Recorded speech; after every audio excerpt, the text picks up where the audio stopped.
From Relay FM, this is Connected, episode 119. Today's show is brought to you by Foot Cardigan, Mail Route, and Away. My name is Myke Hurley. I am joined by Mr. Stephen Haggard. Hey. So we're doing a round robin, I think. It's round robin in regards to who's on the show at the moment. Yeah. Meta round robin.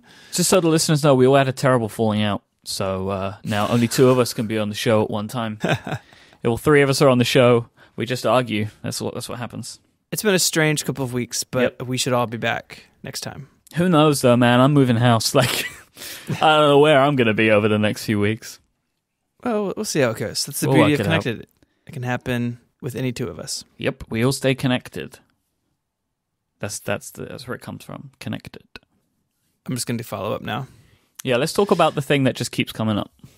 Yeah, so this 10.9-inch iPad Pro is back in the news. And as a side note, I feel like we're the only ones talking about this, which I find interesting. I think we're the only ones that really care. Just don't care. I think the two of you are the only people who really care. So this new report says that it will be nearly bezel-free, same overall footprint of the current 9.7-inch iPad Pro, which we have been talking about. The interesting part is that it will be thicker. So, Apple, what you do in Apple? That's not what they do. Yeah, so this is interesting. This report comes from Mac Otakara via Mac Rumors. And it seems that they're saying that both the refreshed iPads, so the current 9.7 will stay the same, but the new ones, maybe this 10.9 and the new 12.9, will both be thicker. Now, I assume that there's some kind of display technology thing going on here. Well, my thought is that there's stuff behind those bezels, and if you get rid of the bezels, especially the bottom one, that stuff has to go somewhere else. That's a really good point. Mm-hmm. So they've got to rearrange stuff a little bit. It's like packing a suitcase, right? And then you come back from San Francisco and you have more stuff, so you have to rearrange it. Yeah, that's just what it's like to build an iPad. It's just basically just packing a suitcase. It's packing a suitcase, but with A9s and battery. Mm-hmm. So yeah, I mean, it's not a big deal, right? Like they're saying it's going to be the thickness of the original iPad Air, which is still thin and light. And if it gets rid of the camera bump, I am fine with it. I hate the camera bump. That should happen, right? Yeah, I really dislike the camera bump on my 9.7-inch iPad Pro. Even though it's more pronounced on the iPhone, the Plus, because it's elongated. I feel like I'm always smashing it into things on my iPad, and I really wish the back was flat. So if they could do that, then thumbs up for me. Just put it in a Create case like me, Logitech Create case, and then you get a superior keyboard for backlight, and you never have to worry about the bump. It's also like the size of my laptop. It does make it basically the dimensions of a hardback biography. Yeah. But it's fine. I wouldn't worry about it. One of the things that's new, I think, in this report, which just boggles my mind, is that there is a 7.9-inch iPad Mini Pro apparently coming. I can't get my head around this. I mean, I guess it means that it has pencil support, which should be kind of cool. Like I was telling you the other night, we have an iPad Mini in the house. We may have a second one soon, but I always find myself drawn to the iPad Mini, just as a around the house device. And I've thought about several times about replacing my Kindle with it, and I don't know, but it's ridiculous. I'm not gray. I don't need multiple iPads. But it's something that I think about because I really like that size for consumption and for reading and for games and stuff. But I could see it being kind of cool with the pencil, right? Because you can kind of put that in a jacket pocket and you have a little digital notebook that you take around with you everywhere. So I'm not as down on that as I think you are. Okay. That makes a lot of sense. It reminds me of The Incredibles. Right. If all iPads are Pro, are any of them Pro? It's a good point. I just think at this point, I don't know, there's something about that I don't like.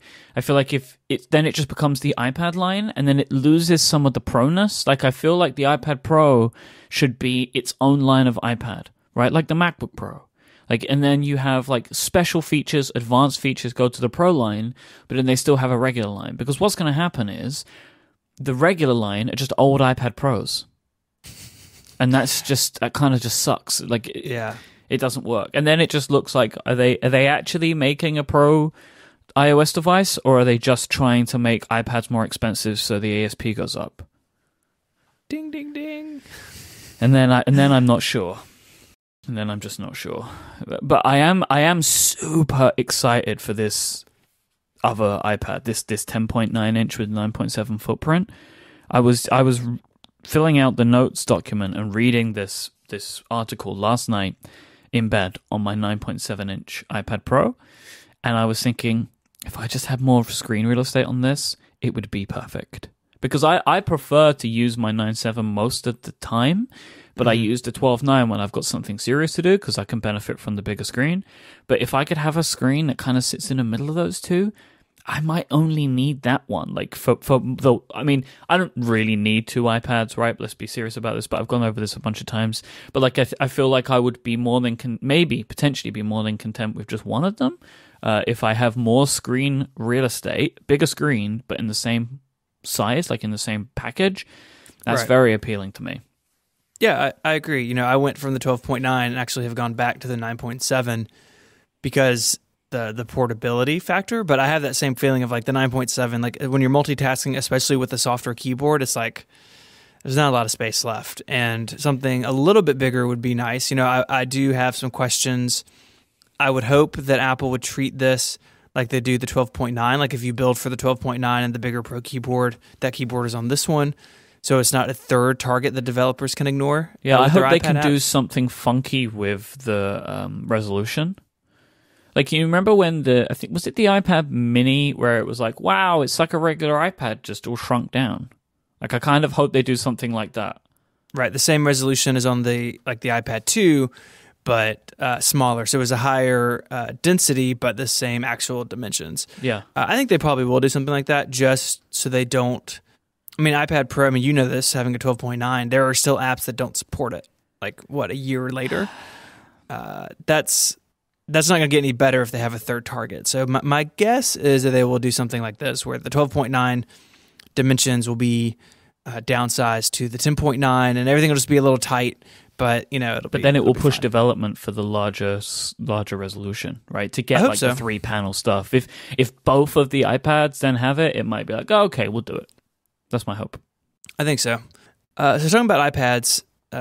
Real quickly, I just wanted to point people to a new Studio Neat product. Studio Neat are friends of ours, Tom and Dan, and they have a really cool keyboard case for the iPad, and it's unlike like the monstrosity of the Logitech.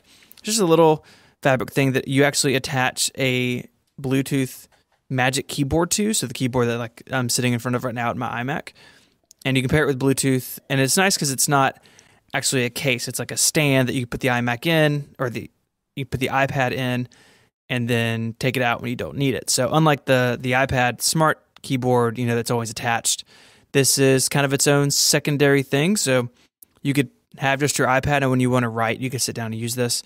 I had the pleasure of using a beta version of this, like Jason Snell did. You all talked about it on Upgrade yesterday.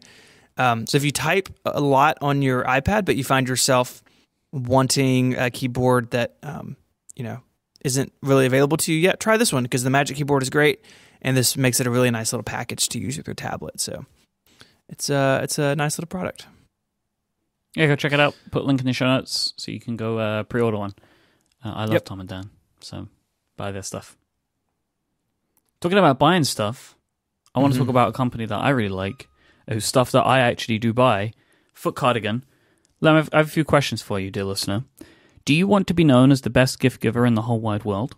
What about, have you ever had the desire to be visited by the sock fairy? Is that something you ever wished for? Do you want your feet to be the envy of everyone you know? And do you want awesome socks delivered to your mailbox? If any of the answers to these questions is yes, then Foot Cardigan is here to make it happen. And quite frankly, you should at least say yes to one of those things. Foot Cardigan delivers fun socks every single month right to your doorstep. They ensure that your feet never have to be seen out in public in plain white socks ever again. Or black socks, whatever you prefer. And the best part, you don't have to choose what pair you get, because every month, Foot Cardigan will surprise you with a brand new design, a brand new pair of socks, right in the mail. And surprises are awesome, especially when they start at just $9 a month. Foot cardigan socks are a fantastic holiday, birthday, or basically any day gift. You could treat yourself to a subscription if you want. That's what I did. I bought a Foot Cardigan subscription last year when Foot Cardigan sponsored. And I get and have been a pair of socks in the mail every month, and I really do love them. They are my favorite socks because they're wacky and wild designs. I have, for example, a pair of gray socks that have fried eggs all over them. That's one of my favorite pairs that I have. I would never have thought to buy those pair of socks. I would never thought to have seeked out a pair of fried egg socks, but now I'm super happy that I own them. Foot Cardigan has socks for men, women, and kids in a bunch of different styles. So if you maybe know somebody who's a no-show sock kind of person, or they want a bit of luxury in their life, Foot Cardigan have got yours and their feet covered. Quite literally, in fact. Go to footcardigan.com right now and get 10% off your order with the coupon code WORLD at checkout. Once again, that is footcardigan.com. The promo code WORLD at checkout for 10% off any subscription. Thank you so much to Foot Cardigan for their support of this show and Relay FM. In case anybody hadn't noticed, the two of us have become increasingly interested in YouTube. That's true. We have our own YouTube channels. We both publish YouTube videos fairly frequently. You should go and check them out. I will put links in the show notes to both of our YouTube channels. If for some reason you have not subscribed to them, you totally should. Now, and I think that we are both fans of superstar YouTuber Casey Neistat. I've been a big fan of Casey Neistat's for a while. Me and Nadina are still kind of going through all of his old vlog episodes. And I think it was last week he announced that he was ending his vlog and that he wanted to work on new projects. Didn't really give much away, and there was a good reason for that, because yesterday it was announced that Casey Neistat's company, Beme, which was a social video sharing app that he was a co-founder of, they got bought by CNN. It's crazy. Which is a very interesting acquisition. Beme, the app itself, and the service is being shut down. CNN does not want that. But they are using Casey Neistat and the team, along with his co-founder, Matt Hackett. Great name, Hackett. It's a great name. It's a solid, you really want your co-founder's last name to be Hackett. All the best co-founders go by the name Hackett. They are going to be going to CNN along with a team of 12 people to create a new content production team. Apparently it's going to be mostly autonomous from CNN. And CNN's done another thing like this recently. That I can't remember the name of it, but they had another kind of production company that they've started, which is basically just there to create more content. And they are doing this to effectively try and reach people that the current CNN programming does not reach. Yeah, their previous effort, just to stop the follow-up, is called Great Big Story. Mm-hmm. Okay. And it's like this team that operates kind of independently of CNN. I find this super fascinating. Like Beme itself, maybe we should explain how the app worked. I don't think it was ever super popular, but the idea was that you would just take your phone and basically you would like hold it to your chest or hold it to a surface, and it would instantly like share, was it like 4 seconds or 6 seconds of video? Yeah. There was no editing. The idea was to be really raw and like, this is what I'm seeing. I'm just sharing it directly with the internet. That's a really interesting idea. It didn't really take off, I think, for a bunch of reasons that maybe we can get into. But why I find it so interesting is CNN, along with a lot of other traditional media outlets, some people will roll their eyes at calling CNN like a traditional outlet. It's only been around since the 80s. But, these big like international news corporations have a growing void in their audience. And it's that audience that people like Casey Neistat have access to. People who like we're on the older end of, right? Like, you're in your late 20s, I'm 30. Like we're the oldest fringe of this group, and people younger than us, millennials and whatever's behind millennials, those consumers, as they're not tuning into CNN, they're not reading the New York Times, and that's okay for now. But what happens when these people, are in their 30s, in their 40s, in their 50s, when they are the driving force of the economy? more so than they are now. And if you have a brand that isn't reaching those people, that's a scary proposition, right? That, right now, if you don't have millennials paying attention to you when they're ruling the world, that's going to be bad for you. And so it's a move on CNN's part to work to reach that audience. And I think they'll be successful there. I think there are a lot of people that will follow, Casey Neistat, or people like him wherever they go. Surely there'll be people who think it's a sellout, and that happens in all sorts of acquisitions. But like, buying your way into a marketplace is a pretty old business trick, but it's one that can be effective. And it's something that, brands like CNN, they have to do, right? It happens in Silicon Valley all the time. Look at Facebook. Yeah, exactly. Facebook saw that Instagram is where a lot of people were. A lot of people who kind of thought Facebook was uncool. And so they just brought Instagram into the fold. And they saw people were chatting in other places, and they bought WhatsApp, and then they liked the idea of VR, and they bought Oculus. Exactly. And what Facebook is doing, for all the problems of Facebook, we're not getting into that today, but for all the problems of Facebook, one thing they do very well is play this defensive strategy that you just outlined, that there's a popular thing going on, it's outside the Facebook universe, and it's in Facebook's best interest to bring that into the Facebook universe, right? Mm-hmm. So they've done it time and time again. I'm sure they'll do it again. I'm sure at some point next year or the year after there'll be some big acquisition that they make. Maybe it's Twitter. Oh man! And because they want you to be on their platform, right? Because that's how they monetize. That's how they stay in business. So CNN is doing that with Beme, and I think what this is really about is the people behind Beme, Neistat and Hackett and their team of people. And they're going to be making content, through this new lens. And I just find it super interesting. I think it will be, my guess is it will be successful. Neistat has a huge audience. And he's smart. Super smart. He when I look at this, I'm like, okay, what do I think they're doing here? I think what they're doing is like creating a website which will have video on it, right? But not just Casey Neistat video. Right, like they will create tools and stuff that they will try and bring creators over from YouTube into this system to create exclusive content. Right, that's kind of how I look at what's going on here. That's what I think this is. And they're going to use maybe the Beme team to create the tools that are needed, and then use the almost snake charming like ability of Casey Neistat to bring people to the platform. I think it's very, very smart. And I think it's very smart on the part of CNN to not brand it as CNN Kids. Do you know what I mean? Like, it's just like, you just go do your thing.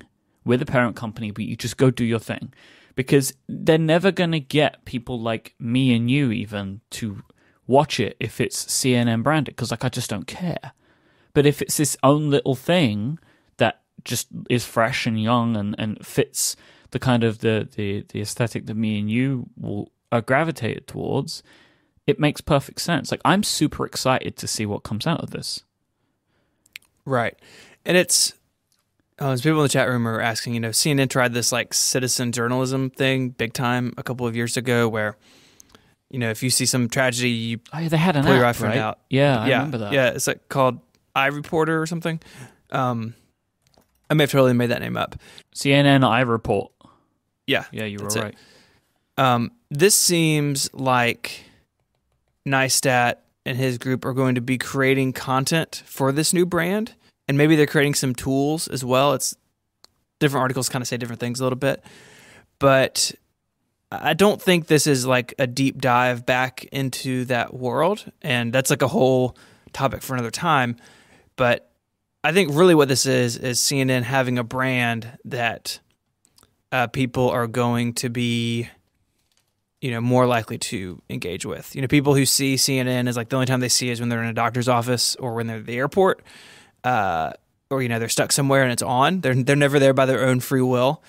That's what they're trying to change. They're trying to make their content platform a destination, and this is a pretty interesting way of going about that. And it's I agree with you. I think it's a smart move on everyone's part, and I'm excited to see where it goes. Like, we own, we're going to talk about it the rest of the show, like we own a media company. Like, that's really what Relay is. Yeah. And so I'm always interested to see what happens in this industry as people try to make decisions and make moves and try to realign. We see this with what AOL's been doing, or what Verizon's been doing. Excuse me. They bought AOL they're buying Yahoo still, I think, even after the crazy email thing. Like Verizon is trying to get into this business, and they're going about it by buying these like existing, albeit dying, media companies and trying to like build something together. I don't think it's going to be successful, but it's an interesting case study on maybe how people do it. So I was a little surprised to read the story, honestly, but I think once I digested it, I think it makes a lot of sense. I knew something was coming just because I watch all of these videos. Like I could tell that an acquisition was in the wings, like because he just was kind of roughly mentioning things, and I could feel that the vlog was cooling down as well. But I never would have predicted this. I would have expected like an Instagram or someone, to just buy up Beme to get the talent. This is a unpredicted. Like I wouldn't have predicted a news company to buy them. But what I like about it is, as a fan of Casey Neistat's work, this acquisition doesn't hide him from the world. Like if a tech company bought him, we may never see him again, right? Like he just gets swallowed up inside of the organization. Yeah, if he gets swallowed by Apple News team, he's gone. Exactly. And he says he's going to still be doing his own videos, that his channel is not part of this. So I think if you're a fan of what he does, then there'll still be plenty of content. All right, so it is approaching the end of the year, right? We're approaching the end of 2016. So we thought that, considering it's just me and you on the show today, that we could do a Relay FM Q&A. I kind of consider this as like a state of Relay FM for the year, like a 2016 State of the Union type dealio. So we're going to get into that for the rest of the episode today. Before we do, let me take a moment to thank our second sponsor, a company I'm very excited about. It's a company called Away. Away creates amazing luggage made from the highest quality materials around, while offering a lower price compared to other brands. And how do they do this? You've heard this before from a bunch of companies that we have. They cut out the middleman. They sell direct. You buy from their website. If you go to awaytravel.com/connected, you can peruse Away's collection of suitcases, all made with premium German polycarbonate, which is unrivaled in strength and impact resistance while still remaining lightweight. They have 4 sizes of suitcase: the carry-on, the bigger carry-on, the medium, and the large. Very simple names. You know exactly what you're getting. And they have 9 fantastic colors that you can choose from.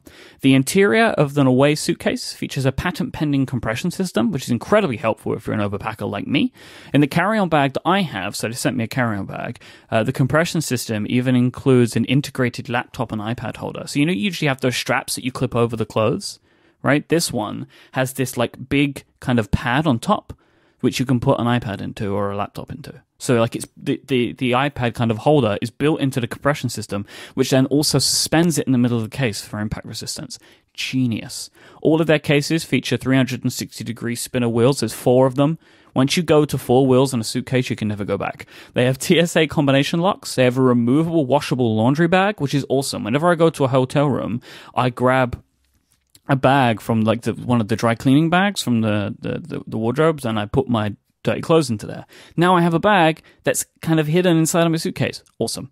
But my single favorite feature of the Away suitcase, I can't believe nobody's ever done this before. It has an integrated USB power brick. Both sides of the carry-on feature USB ports integrated into the suitcase, right on the top, underneath where the handle is, so you can charge your devices whilst traveling. Your phone, your tablet, your e-reader. If it's powered by USB, you're set. You'll never be without power again. There is a kind of a hilarious thing now where I charge my suitcase, but it means that when I travel, I have access to power always. Away believes in the quality of their products. They offer a lifetime guarantee. If anything breaks, they'll fix it or replace it for life. They have a 100-day trial as well. They want you to live with it. They want you to travel with it. And if at any point you decide that case isn't for you, return it for a full refund, no question asked. They currently ship for free in the US and also ship to Canada, the UK, Germany, Sweden, and Australia. There is no better time than a holiday season to be getting an Away case. They have a whole selection of stuff that's fantastic for gifts. They have 2 limited edition colors, snow and asphalt, for the holidays, and they have a couple of extra products that they're doing as well. They have a gift set, which includes a little toiletry case, so it's like a mini Away suitcase. It has travel socks, a gift card, and Aesop's Jet Set toiletries kit in it. They're also introducing a passport holder and luggage tag set, and a 100% baby alpaca travel blanket. This is way cozier than the blankets that you'll be finding on airplanes. They have a whole host of options, as I mentioned. Go check them out. To find out more, go to awaytravel.com/connected. Use the code connected at checkout, and you will get $20 off any of their suitcases. That's awaytravel.com/connected and the code connected for $20 off. I am super excited about this product. Go check them out. Thank you so much to Away for their support of this show and Relay FM. Man, integrated power into a suitcase. It's just genius. Awesome. It's genius. Pretty good. Right, so we got a ton of questions today. So I'll start. First one comes from Thomas. Thomas asked, how much time is spent by each of you on creative work versus business work for Relay FM? Just starting my own creative company in game development. Interested to see how you carve up your time. Stephen? So I do fewer shows than you, so I think our answers are going to be different. For me, roughly, I'd probably say 70% of my Relay time is behind the scenes and only 30% are on shows and production. That's changing a little bit, but I think that's kind of roughly where I am. And one thing I would say to Thomas is that this ratio for me has changed over time. When we were first starting, it was like 90% admin behind the scenes time, right? Because we have a lot of stuff you have to do kind of in that startup mode. And now that we have processes and things in place, it's a little bit different. So I don't know if there's a right or wrong answer, but I do firmly believe that it will change over time over the course of your business. What about you? I kind of, rather than percentage, I don't know why I chose to do it this way, but like if I imagine I work for 9 hours a day, which is not true. Yeah, that'd be great if it was only 9 hours a day. So good. Maybe you should just double these. Let's say if I worked for 18 hours a day, yeah, I would say about 8 to 10 of those hours was recording and editing, and the rest is business related. So I would say it's roughly half and half, I think, and that is just because I do so many shows. Right, right. So I may, I work long days for that reason, so I can fit everything in. But that's how I like it, though. I wouldn't change it. It's not a complaint. It really doesn't bother me in the slightest. Yep. Gannon asks, how do you decide to create a new show? Do you seek out the hosts that match a topic, or do people pitch your ideas? I think about 95% of the time, I think, looking at the shows that we have, it's usually people first and topic second. So typically it's people will come to us, or we have people that we're interested in talking to, and we just talk through like, what ideas do you have? And then find an idea that works. And I think it's fair to say we like to be involved in any way we can in helping shape the idea and kind of make it the best show that it can be. Yeah, I think that's well said. Alexandre asked, how many minutes or hours do you need to work for one episode of a regular show? I don't know why, but Alexandre excluded Ungenius and Cortex from this. I have an answer for both of those shows. So let's take Connected, for instance. What do you think the ratio is? I think it differs for the three of us, right? Yeah. So I would say on average, it's the same from all of my shows, actually, except for Ungenius and Cortex, funnily enough. So he did actually pick the right shows, but I did wonder why he did it. But for me, I would say it's around 1.5 to 2 minutes of surrounding work for every minute recorded. And that's typically right, because I edit as well as, we all do the show planning for all of the shows. Everybody's involved in the planning, which I would say is, that can be like half of the time. Or maybe, or the whole time of the show. And then the editing as well on the other end will add the same kind of ratio. So typically, say for a show like Connected, it's like a minute each side. So a minute of planning for every minute recorded and a minute of editing for every minute recorded. Yep. It's confusing, but that's the way I describe it. No, I think that makes sense. So, I think he picked Cortex because I think y'all talked about it on the show, the editing process is intense. Probably, for Cortex. I would say for Cortex, we're probably closer to 10 minutes for every minute. I'm not even kidding. Like if you consider the amount of time that we talk, then the recording, then the editing, and then the production of the YouTube, and then kind of moderating and managing the Reddit. Like it's a much, much, much, much bigger job. Mm-hmm. So Ungenius, a show that you and I do about weird Wikipedia articles. Yes, it's a real thing. I don't even know. It's Cortex levels of madness. The editing process is very long on that show. If you ever listened, I edit it extremely tightly. But Ungenius is actually completely scripted. We sit down and we pick a topic, and I go off and I write 6, 7, 8, 9 pages. That takes hours of writing, hours of research. There has actually been, I think, maybe one instance where you wrote a joke for me, which was amazing. I felt so fancy. Yeah. and that's for a show that's 10 minutes long twice a month. Yep.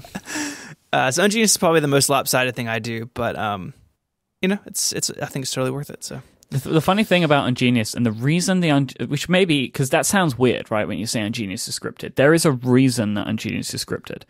You may or may not know if you've ever listened to the show. You should listen to the show because it's super short. Like you can easily fit it into your queue. It's like 10, 15 minutes in total every 2 weeks, and you learn really weird stuff. So you should go and check it out for sure. But we did this show once before, me and you, many years ago. It was the first show that me and you ever worked on together. It was your idea, and we created this show called Ungenius, and it wasn't very good. There were some episodes that were great, and there were some episodes that were horrific. So we decided we needed a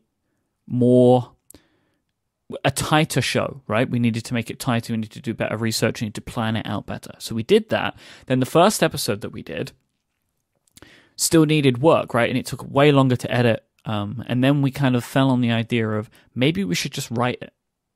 So we do that. So you write out a big script kind of thing, like bullet points. Then I go in and I add some stuff, or I change some of the stuff so it's written in my style, so I'll change some words. I'll change while to whilst, for example. Right.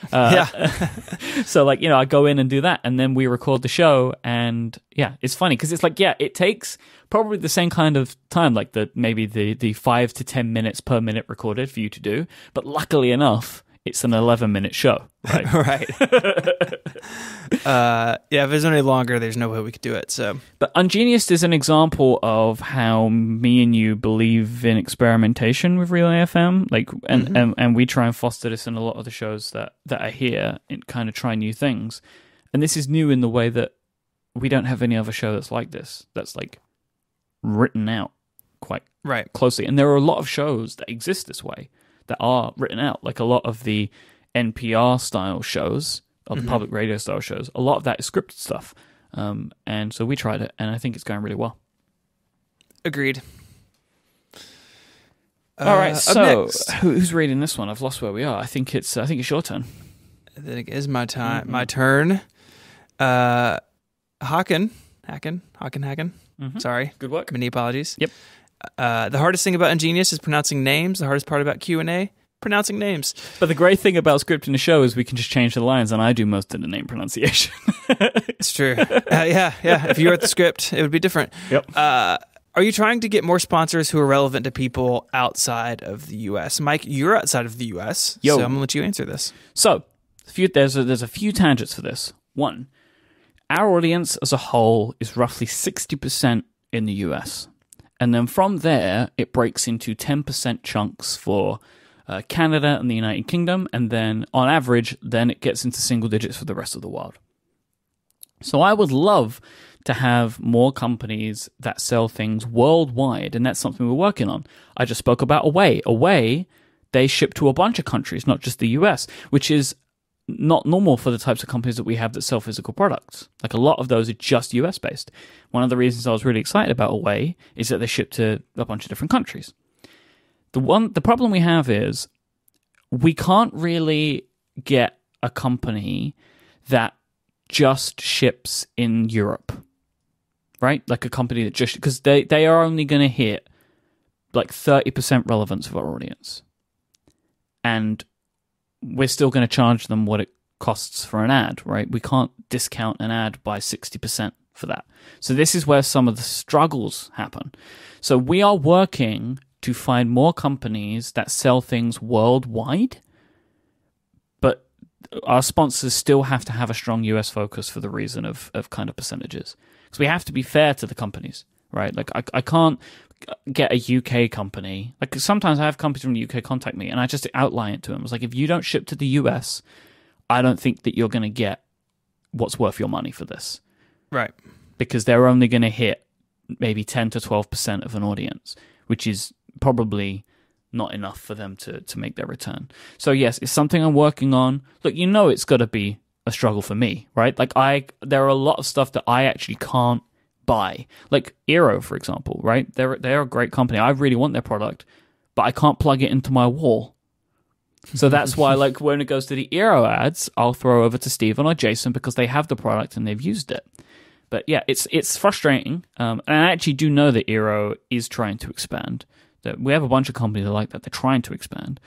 But that's kind of the way it is. It does suck, but I tell you what, if you live in Europe, get your friends to listen to the show. Let's disrupt the totals, and then we can go crazy. It's a good question. I hope that answers it. I know it's tricky. I feel it, but there really is as well just more advertising money in the US. This is just a fact. Like the podcast market in general is bigger in the US, so the advertisers are there as well. It's economics, I'm afraid. Storm asked, who created/manages the Relay FM show notes system? It's truly best in class. It's the most convenient implementation I've seen, so effective. Thank you so much for saying that. Yeah. So we have a custom content management system that we license, and we ended up purchasing from the developer who wrote it, and we now develop it on ourselves. And so everything you see is like designed and chosen purposefully, and we're always working on it. We're always pushing things to it. Most of those, aren't seen by the public, although some are. So thank you. It's a lot of hard work and a lot of going back and forth trying to figure out how to do things in it. But I agree. I think we do I think all of our hosts do a good job at putting links in and putting content in there. And I know it's frustrating to me if I listen to a show elsewhere and I go to find a link about something they're talking about and they don't have it. Yep. Or they could go to their website or something. So it's not just a technology thing; it's also a mentality thing.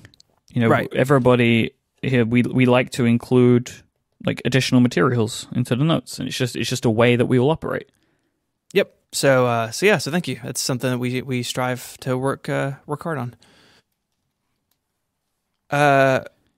Man, the names. Munish. Keep getting them. Munish asks, when are you going to do the next London meetup? Probably in June again before WWDC. We had a great time last time when Federico came over. I'm probably going to wait to do it then because it was a lot of work to try and get that thing organized. So hopefully we're going to do it all again in June if Federico comes to London again like he did. So that'll be a lot of fun. And then, it's not just London though. Let me think. What are we going to be doing? We're doing, hopefully, Atlanta for the Pen Show. Should be going to DC for the DC Pen Show as well, which is in August. So I'll be doing some stuff there. We're doing some meetups there. San Francisco again, right? That's on the cards. We're going to try and do RelayCon San Francisco. And then there'll be some London meetups. So we're trying to expand it.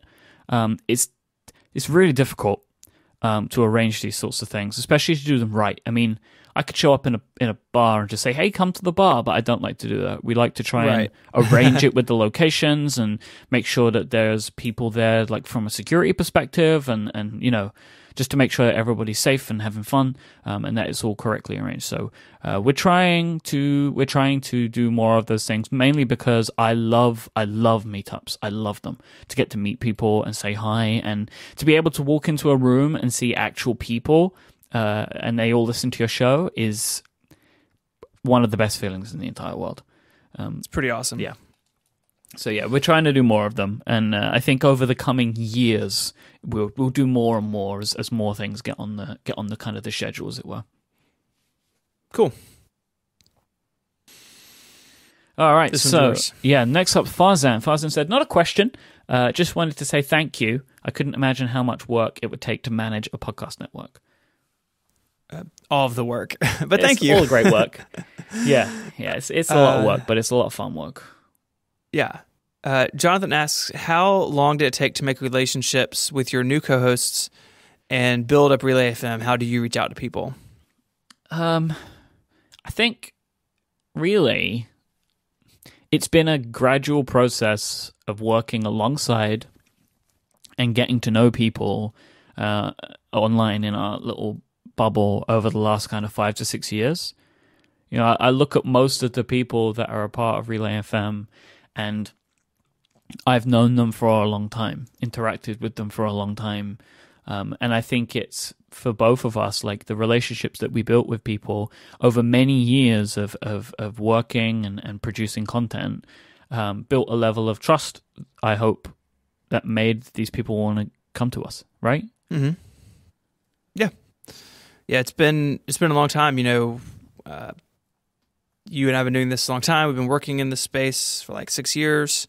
I've been writing even longer than that. Like it's not an overnight thing. Relay's only now 2.5 years old, but the groundwork and everything that went into that, we had a running start into it, and it takes time. I think something that people like don't realize when they're starting out or starting something new is that you have to give it space, you have to give it time to grow, and that can be really frustrating, right? We worked for a long time with no one knowing who we were, and not making any money, but it gets there. You have to have patience, you have to have trust, you have to let it happen organically. If you try to force it, then it can be weird and not work. We have a couple of questions coming in from the chat room. Milad asks, I know you are not seemingly interested in doing video podcasts anytime, but do you have plans to publish video snippets of each episode? Not really, honestly. We put Cortex on YouTube because it makes sense to put Cortex on YouTube because Gray has a large YouTube presence. Outside of that, I'm honestly not convinced that it's worth the amount of time that it would take. Do you agree with that? I agree with time and investment. That video is, we both know it from our own YouTube stuff personally, that video is expensive and time consuming. And the reality is, podcasts, like I'm sitting in my office, I'm wearing headphones, I have a curtain behind me, like it doesn't make for compelling video. No. So I think if right now, you and I are exploring YouTube independently, but if we were ever to do something on YouTube together as Relay, it would not be this. It would be something else, some other type of format, some other sort of content. We have the idea of doing something, right? We don't have an idea, but like we have definitely said, like if something comes up, we would do it, like a Relay FM YouTube project. We just don't have any really compelling ideas, I think, for right now. Yeah. And Will asked, what was the first Relay FM episode? I can't even remember. So, and then RHO in the chat room dug up the web archive so you can go and take a look yourself, but I'll put it in the show notes.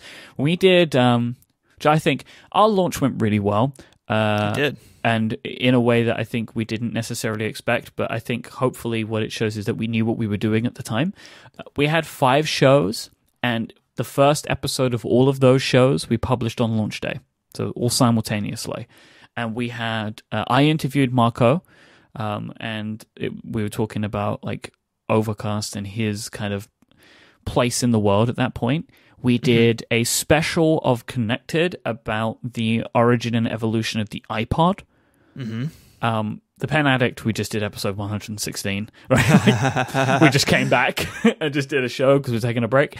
The first episode of Virtual, which was the video game show which became Remaster, me and Federico spoke about our experiences with the, I think, newly released PS4, and then the first episode of Analog, which was the first truly new show that hadn't been rebranded in any way. We did the first episode of a new show where me and Casey introduced what Analog would be to the world. Man, like this archive.org link is it's just crazy how small things were. Yeah, that was a long time ago, August 2014. It was.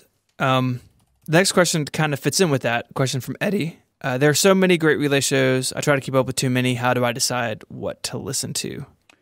So my recommendation for this would be go to our homepage, because we put the descriptions on the homepage.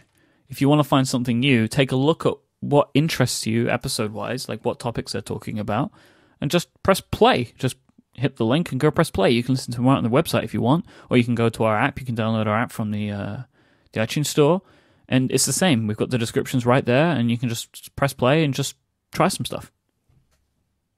Yeah, and we're working on ways on the website to make it kind of easier to explore things. So I would say keep your eyes open for that. One thing we're talking about is if you're listening to Connected, having a way to surface other shows kind of about similar topics, and so we're thinking and working on some ways to kind of make that easier. And I would add that iTunes reviews are a good tool as well. If you're interested in a show, see what people on iTunes have to say. If you listen to some shows, this will be my every once in a while plug to go review them on iTunes. It takes a we couple never minutes and it ask. really is helpful. We never ask.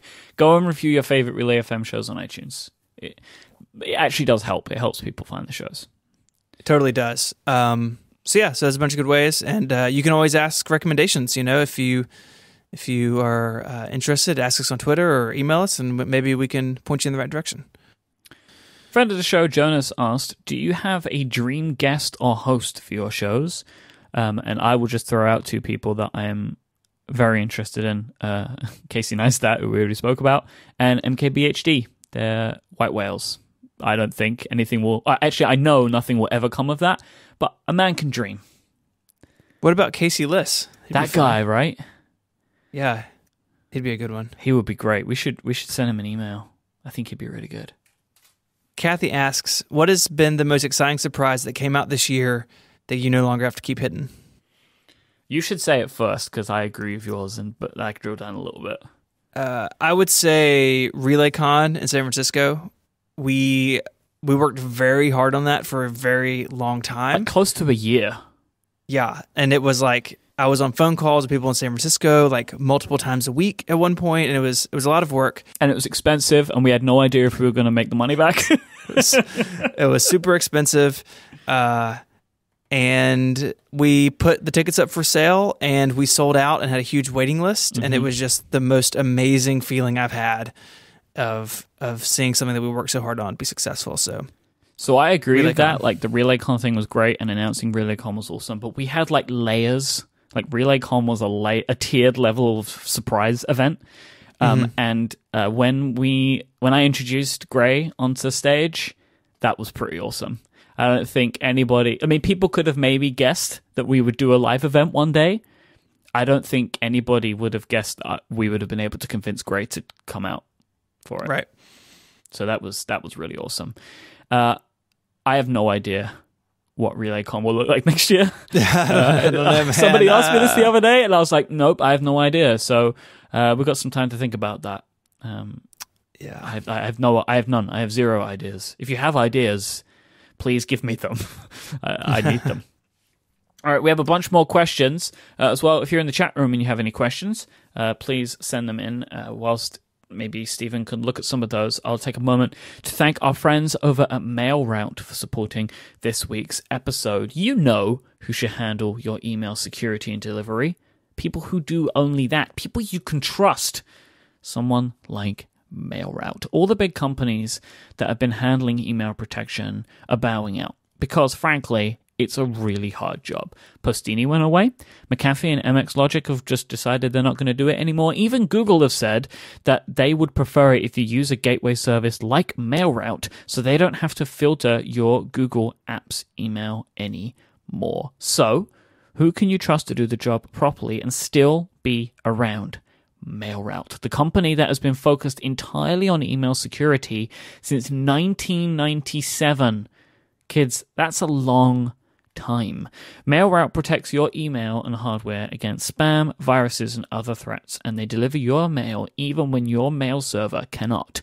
That is a thing called mail bagging. There's no hardware or software to install. If you own your domain, that's all you need to use MailRoute. Their interface is easy to navigate and loaded with admin tools, including an API, and it's all designed to make your life better. No spam, no viruses, no bounced mail. Whether you're a small home business or a huge ISP, MailRoute handles customers of all sizes. They can take care of you, and they provide the same level of outstanding support to everyone. MailRoute protects your email from spam and viruses and guarantees mail access during outages. That is it. That's all they do, and frankly, they do it better than anybody else, and they've been doing it for longer. Stop spam today. Sign up for a 30-day trial at mailroute.net/connected, and because you're a listener of this show, you'll get 10% off for the lifetime of your account. Thank you so much to MailRoute for their continued support of this show and Relay FM, and for letting me say mailbagging as much as I like. Mailbagging is the best word. It is the best word. Brendan asked, when will you make an official Relay FM subreddit? So we do hold r/Relay FM, but at this point we really can't manage another social platform. For a while we had like an IFTTTTTT, If putting new episodes in there. But we didn't feel like that was the right way to handle it, and there's not really bandwidth to manage it at this point. So I get like the one time a month log into Reddit, there's always people trying to get into it. I understand that. We will do something, but we haven't really found what the right answer is yet. So I'm kind of just holding it, which maybe that's not good Reddit, but too bad. Oh, I've never heard that word before. Is that a thing? It is an r/Apple, which is run by some of the most iron-fisted mods. Redicate. Okay. Redicate. Yeah, it's to really do it well, it takes you being in there. Right. And that's a lot. We would want like the host to be in there, right? Like so if someone's talking about the pin ad, we want Brad to be there, and like we just can't promise that. So no, so we don't do it. It's the same reason why we don't have something like a Slack. It's asking a lot from a moderation perspective, and it's asking a lot for all of our hosts to be actively involved. We have a lot of people. Yep. Ed wants to know, what's your favorite episode of a relay show that you were not on? I would probably say almost anything free agents. I know it's not maybe like the most fun and exciting. It's definitely not as funny as your choice. But Yep. But I love free agents, and I love what they talk about. So I really wish I was part of that show. What about you?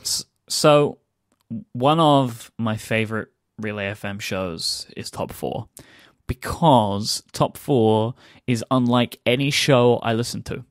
And my favorite thing about Top 4 is the continued layering of new and exciting experimental things that the Armettes decide to do.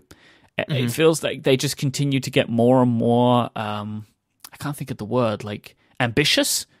And one of my favorite episodes of this was the pizza toppings episode, because not only did they get all of the pizza and eat it, they then went to interview their local pizza guy to talk about the pizza.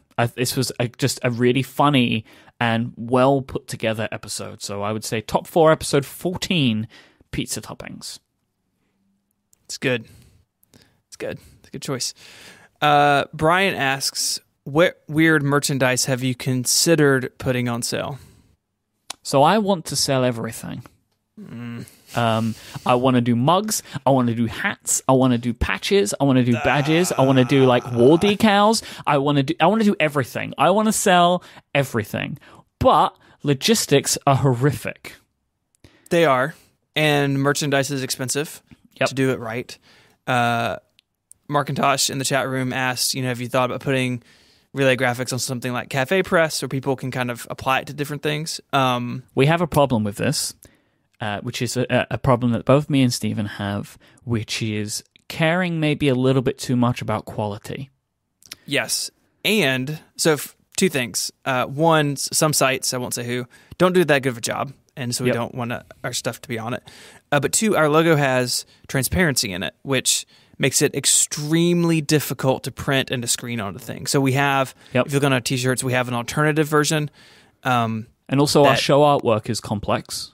Yeah, it's super complicated. So when we put something out, we have to work like directly with whoever's printing it most of the time. The current relay shirts are a much simpler version, so we could print them. And it's just hard, and it's a lot of money to put up front, and it takes a lot of time to make that money back. And it's just something that like we have a store, like we'll put a link in the show notes. We actually have a sale right now if you're listening. What's the coupon code? I'm looking it up. Give me a second. Yep. Who knows, right? Who would know that? Nobody. I would know that. Yep. I just have to find it. I'm just vamping for you right now while you find it. Tell some jokes. Relay Knock, 16. knock. Relay 16 is the current 16% off everything in the store. So we currently have the new logo shirt, the longer one. We have a limited supply of the old logo shirt. We have the Relay FM stickers, and we have the badges, and we also have the artwork sticker, which I loved so much, the design. I got it tattooed on my body. And it's the same size. So if you want to pretend to be me, you can buy the sticker and stick it on your arm. Yep. The pins, the buttons are really underrated. They're super nice. Pins. Yeah, just so you know, it sounds like he says pens when he says that. We aren't selling pens. That's another thing. I want to sell pens. I know. I want to sell pens real bad. And that's one thing that we might do one day. Out of everything, that's one thing we might do. Yeah. So it's a good question about merchandise. It's a complicated world. Yeah, I really wish we could do more of it because I love it. Like, I like to own things with our logos and artwork on them. It's one of the reasons why we do an obscene amount of t-shirts. I like to have this stuff, but it's really hard to do more than t-shirts, honestly. Yeah, it is. Kate asks, and I love this question, since you quit your jobs, how has it been different from what you were expecting? This is the exact topic of the talk I gave at Release Notes back in September, and I will share that talk when they get it posted. And basically for me, like, it's been super rewarding professionally, but personally a lot harder than I expected. Like, for me, it's really hard to find a healthy work-life balance. I had a lot of like preconceived notions of what it would be like that just aren't true. Or at least aren't true by default. Like, you can work for them. It's just things like seeing your family more, things like having, greater like financial freedom, things like having, greater flexibility in hours. Like, all that is possible, but you have to really work for it. It's not given to you the second you walk out of your day job. And so for me, my first year has really been, or was really, like, adjusting to that and trying to put things in place so I can have better work-life balance in these things. And so far, those things are working really well, and there's more to do. But for me, it's just like, it's not a cakewalk. And I thought that there would be some things that would be easier than they were, but definitely still worth it. Definitely super rewarding professionally. And Relay wouldn't be the company it is today without both of us in it full time. So it's a good question. What about you, Myke? So I've been thinking about this, and one of the things for me was I did it so quickly. I didn't really spend a lot of time thinking about it practically. All I had was dreams, like the dream scenario. And that is what it is. The dream scenario is that I don't have a job that makes me sad anymore, and I get to do what I love. Like, that's kind of it. And it's that's it. Like, so I'm happy with that. Then there are things that just change. Just things that just change as time goes on. And one of the things for me was just like recently realizing that I didn't have a creative side project, which was weird. And then it was like, oh, but now I do my creative side projects as my job, which is podcasting. Right. So that's why I started the YouTube thing. So it just helps me have another creative outlet. That was a funny thing, realizing that, like, when your side project becomes your job, people that had side projects before still need a side project. And I didn't expect that. But funnily enough, I still need that side project outlet to help me with the other stuff. And very unexpected. I think that's good. Neil asked, if you could go back in time to when you were starting Relay, what advice would you give yourself, or what would you do differently? I would say it's very much related to my answer a second ago, that you need to like give it time, and you need to trust your decision making. So I think I'm like this more than you are, maybe, where I will second guess things, or I'll come back to a decision that we made and question it again. And that is a healthy thing to do to a degree. But sometimes I turn into this like ball of anxiety over it. And what I've had to learn is that, like, we set up processes, we've set up things in our business, and that they work really well. They're efficient, they are clear, they are easy to manage. And if something is working, I need to trust that and let it do its thing, let the process, let the job take care of itself, and focus in other areas. And so that's something that I've really had to learn. It's something that I would definitely have told myself 2 years ago, 2.5 years ago. Hey, once you make a decision and you move forward from it and it's working, then let it do its thing. So I think for me, things feel good right now. The business is good. Things are trending up. We're doing well. So I wouldn't do anything differently. because anything that I've considered a mistake, we've made mistakes. We've done things that we wouldn't do again, but we can only know about those and get to where we are because it happened. Right? It's the butterfly effect type thing. If we went back and if I said to people, don't sign that contract, then maybe we wouldn't be where we are right now. So I think it's all for the best. All right, and our last question is from Stuart, and Stuart asks, what was it like when you first reached out to somebody besides the two of us for a show, or accepted somebody? Like, what was it? Can we give any kind of examples of that kind of feeling? So I think that mostly, it's similar to like the answer to the question earlier about how shows are made. Most of the time, people contact us as opposed to us contacting people, and then we talk about shows together. And I think the two that stand out for me the most would be Jason Snell, because Jason took a chance on us incredibly early. We had been around for like a month when Jason contacted about upgrading Clockwise.